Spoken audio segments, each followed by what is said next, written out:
Hello, I'm Sheryl McCarthy of the City University of New York. Welcome to this CUNY TV special and our special guest. It's Black History Month, and no one represents the accomplishments of African Americans better than today's guest. He is Thomas J. Burrell, the founder and chairman emeritus of Burrell Communications Group, one of the first Black-owned and operated advertising firms in the country. Started in 1971 to target the African American market, Burrell Communications has conducted advertising campaigns for such major brands as Marlboro, McDonald's, Coca-Cola, Johnson Products, and Verizon, and helped revolutionize the image of African Americans in television advertising. He was inducted into the American Advertising Federation Hall of Fame in 2005, and since retiring from Burrell Communications, he has used the information he acquired during his 45 years in the advertising business to address some of the major challenges facing African Americans today. That's the topic of his new book, Brainwashed, Challenging the Myth of Black Inferiority, which was recently published by Smiley Books. Welcome. Good to be here, Cheryl. Tom, in your book, you try to answer a question that has bedeviled many people before you, which is, why do African Americans continue to lag behind other groups in so many aspects of American life? And your conclusion is an intriguing one, that a 400-year-old marketing campaign to promote white superiority and Black inferiority has resulted in a deep-seated, internalized Black inferiority complex that is keeping African Americans from achieving many of their goals. This is the brainwashing you're talking about in your book? Yes. Cheryl, America has been sold a bill of goods through false advertising. The myth of Black inferiority, the big lie, that there is an inherent inferiority that exists within a race of people. That is something that has been created in order to originally justify slavery within a democracy. And we see it borne out every day from morning till night throughout our media. Media is the major carrier of the message. The media is the messenger. It bombards us with images of carrying out this whole myth of Black inferiority daily, hourly, by the minute, constantly reinforcing it in all these different ways that we talk about in the book. And we see it on magazine covers. We see Vogue magazine featuring one of our athletic heroes nicknamed King James being mimicking King Kong. And these are the kinds of subtle images that we're constantly being bombarded with. And basically they've been effective, is what you're saying. They have been. It is the most effective advertising campaign in the history of this country. The myth, selling the myth of Blacks being inferior. Now, you approach this subject, obviously, from the perspective of somebody who has been in the advertising business for a long time, selling products to people. Right. What did you learn about African Americans by observing the kinds of products they buy? I learned from all these 45 years that African Americans' motivations as consumers largely comes out of the fact that, as I said early on, that Black people are not dark-skinned white people, that we came to this nation in a totally different way, in a totally different context than any other group of people. And that shaped our experiences, that shaped our attitudes, that shaped our aspirations and our needs. And as a result, we basically bought and purchase goods and services for different reasons than white consumers. We found that and we talk about it in the book, Buy Now, Pay Later, that we spend an inordinate amount of our income on buying status goods. We had no status.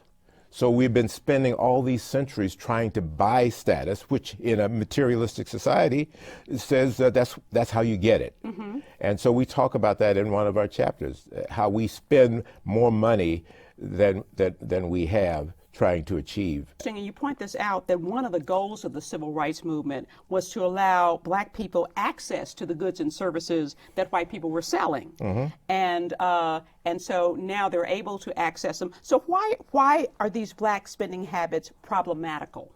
It's problematical because we are at the bottom of the whole scale. We are only there to consume. We are told that we're not good enough to own, not good enough to manufacture, not even good. We have been conditioned not to even service, because service and servile, servant, they've been given this negative kind of connotation. And so that's all we do. If all we do is buy things that other people produce, then we get nowhere. So the Cadillacs and the Cristal and the, Yes. buying more. We're at the bottom, but we're buying it, consuming as if we were at the top. Right, and we're trying to buy our way out of the myth of black inferiority. You hit on so many different areas in this book. Another one, aside from the spending habits, is you talk about educational performance of African Americans, which has been a big issue in many places for many, many years. And you say, quite frankly, that African Americans are, quote, the worst students in the country by every measure. Yes. Given that we came out of slavery hungry to get an education and willing to go to great lengths to get one, how did we get to the point where we glorify low achievement?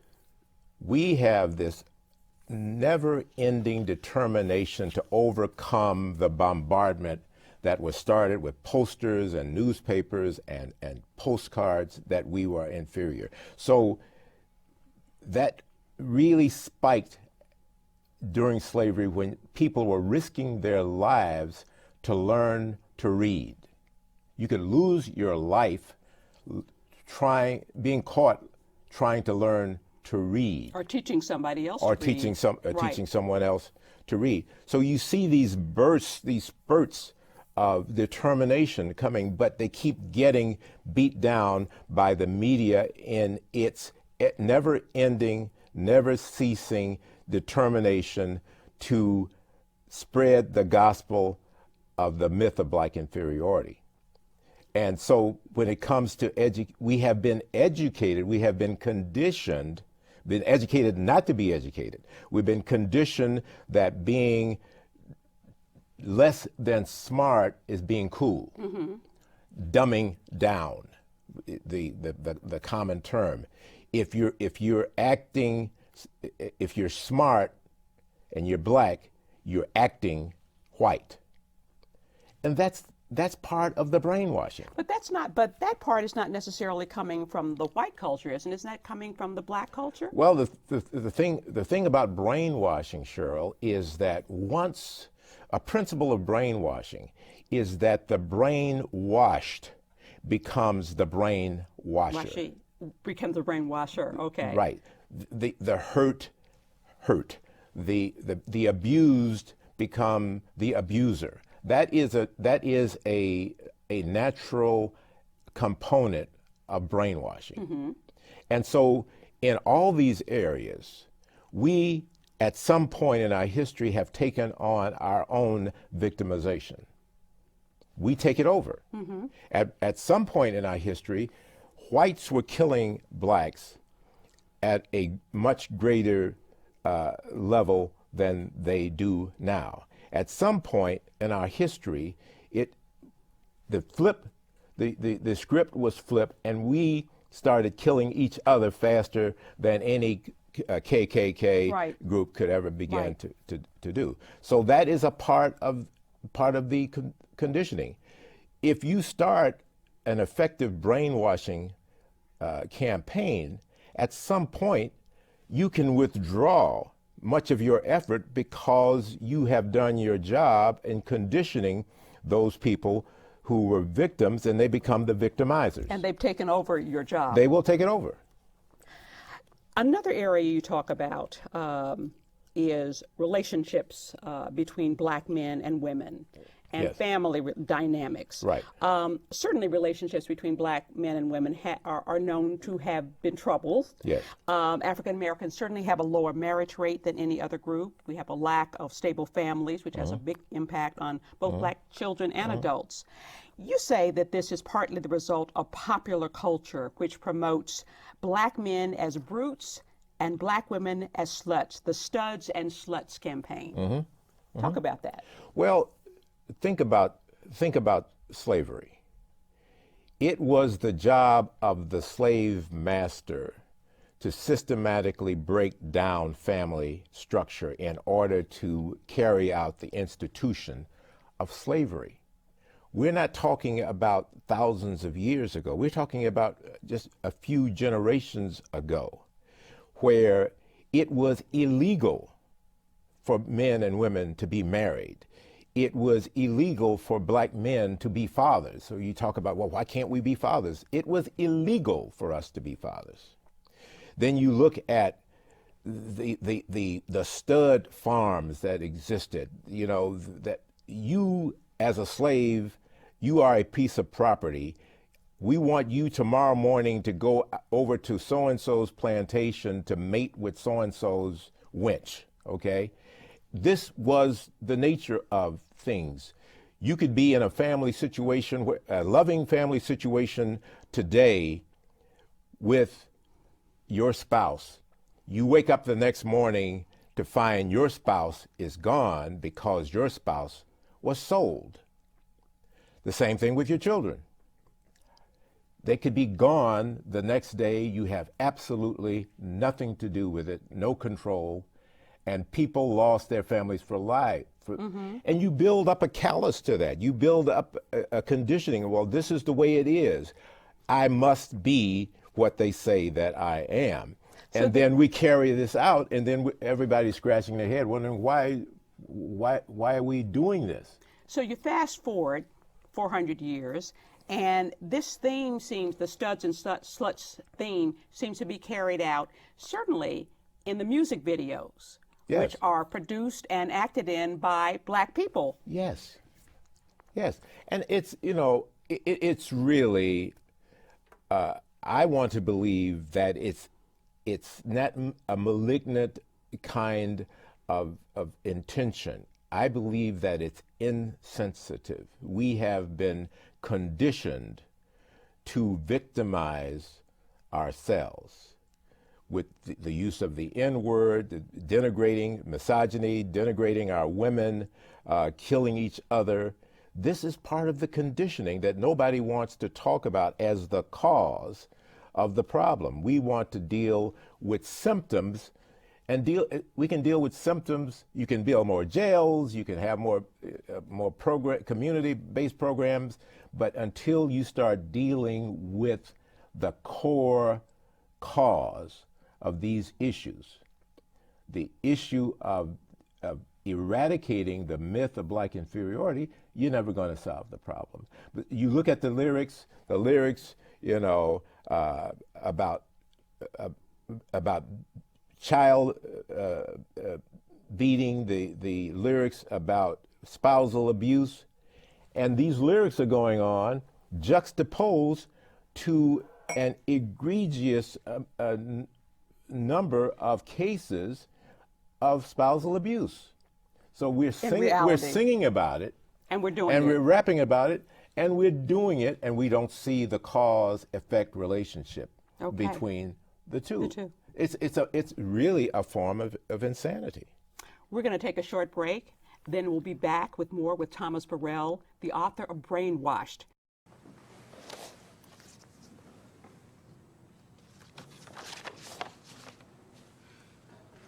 It's the happy birthday song. Love Dad and love Mom.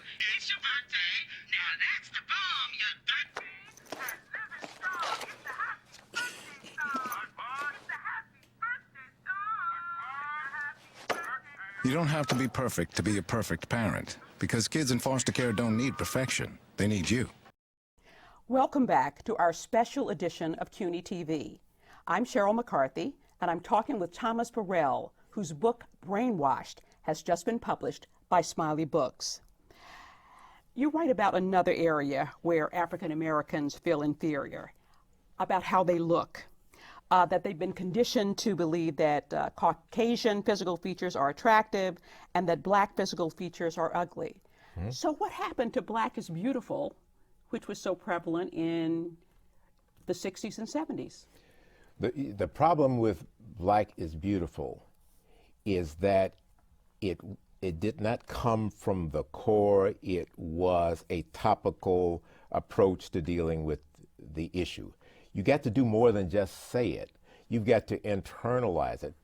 Plus, Black is Beautiful lost its traction because it was fighting against the onslaught of opposing images that it couldn't compete with.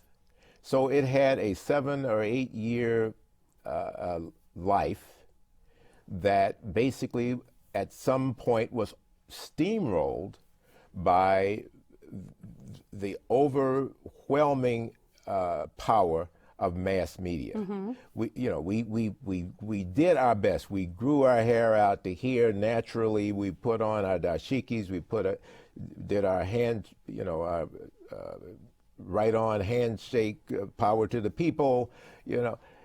It just wasn't enough because again, it was swimming upstream. We have got to do a Black is Beautiful thing, but we've got to do it much more comprehensively. And now with the advent of the new technology that we talk about that approach in the book, we can actually do it because we don't have to rely on mass media anymore. We have the power of the media in our hands. It's a library card that will get us to a computer, even if you don't have a computer. But one of the things you also mentioned is that African Americans need to de-emphasize appearance as the primary means of valuing people. Well, I think that's true for the nation. Yes. I think that's true for all of us. Do you think it's a little more true for African Americans than for others? Well, I think what we have to be careful of is that we don't want to say, look, we are going to grant you superiority in the physical realm because we're going to focus on our internal realm. I think, no, we have to challenge that. We can't say, oh yeah, okay, we're ugly on the outside, but on the inside we're beautiful. I think we need to challenge this whole notion of the Western aesthetic of what beauty is. Mm-hmm. Who says that having a wider nose or having thicker lips is less attractive? Thomas Jefferson said it. Right. But that's not good enough. But I guess what I'm asking is, do you think that African Americans are somewhat more hung up on looks than other groups? No. Okay. I think that African Americans are more hung up on looking white. Okay. Than certainly whites are not hung up on looking black, because except for maybe puffing in a little collagen, maybe a tan. Yeah, a tan. Those are very subtle. That's another. Okay. That's another program. Right. But no, I think we are more hung up. The fact that we spend so much time and so much money Caucasianizing ourselves, especially in the beauty salons, all the pain that we go through to try to achieve the white standard of beauty instead of creating our own. We'll move on to another area that you write about in the book, which is that African Americans are among the least healthy in this country. Yes. They suffer and they die at much higher rates from heart disease, cancer, stroke, diabetes.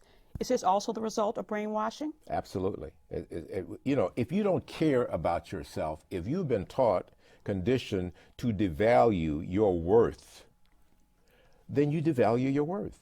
Whether you're talking about homicide or whether you're talking about abuse, self-abuse through drugs, through careless sexual activity, through overeating and eating poorly, it all falls in the same basic category. If we don't care about ourselves, then we're not going to care about ourselves. And that's essentially what essentially happens. We we basically don't pay attention and cherish ourselves and love ourselves. So we don't the way take we care should. of ourselves. Absolutely. Okay, so your advertising firm was paid to sell cigarettes, Yes. fast food, McDonald's. Let me just say on the issue of cigarettes. Okay. I speak in the book about learning early on the purpose of the tobacco companies' objectives as it related to the black consumer market, especially black young people. And then we withdrew from that, from selling Oh, really? cigarettes. Yeah, absolutely. Oh, really? Absolutely. Okay. Okay. Yeah. So, but the point is well taken. There, there's this whole thing called contextual ethics, where you basically talk about what you did in a particular time frame because at that time it was okay. We didn't know as much about cigarettes and poor health in the early 70s as we later learned. It was the beginning of the Surgeon General's warnings and so forth. We didn't even know that much about. In fact, we knew nothing about some of the cause-effect relationships of health and certain types of foods. What is now called technically edible food-like substances. Right, right. Which we thought was food.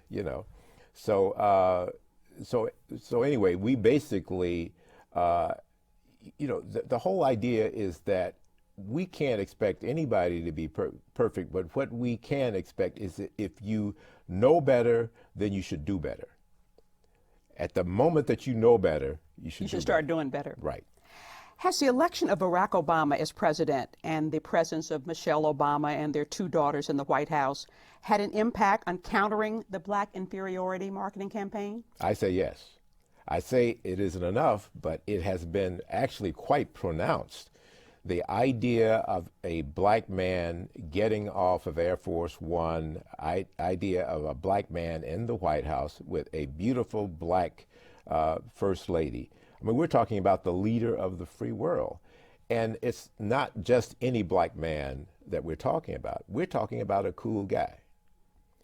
And what he is saying every time we see him is that cool is positive. That cool, that being smart is positive. And you can be cool and smart. Right. And images are powerful. Images and words are powerful.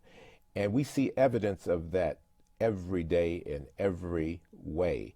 And there is no more powerful image right now than this black president and his beautiful black wife and those two beautiful black kids. You said but it's not enough. Yeah. You say that Brainwashed is meant to be a call to action. Yes. And that Obama's election gives us an opportunity to flip the switch on the Black inferiority complex. Right. In our 3 remaining minutes, what are some of the ways, your action plan, what are some of the main things that we can do to make that happen? There is nothing more important in this book than the last chapter calling for action. We have a plan. See, it's real simple in a way. This whole problem was created by negative propaganda.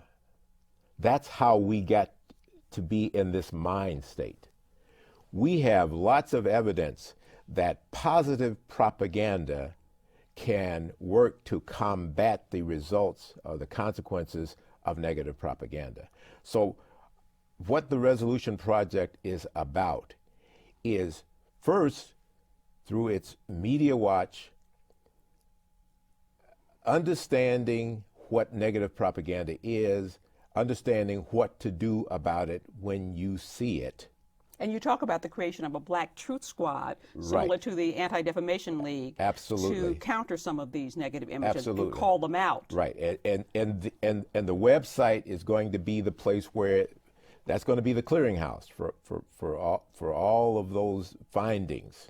That's one thing, and the next important thing is that we can do something about it. We don't have to wait for big media anymore because we have the tool in our hand. It's called a computer, and we can demonstrate, well, actually it's already been demonstrated that overnight you can transform images and words and attitudes, and you don't need NBC, CBS, you don't need networks anymore. All you need is a computer. And next day you're on YouTube, you got the Twitter, you got the Facebook, and you can do it yourself.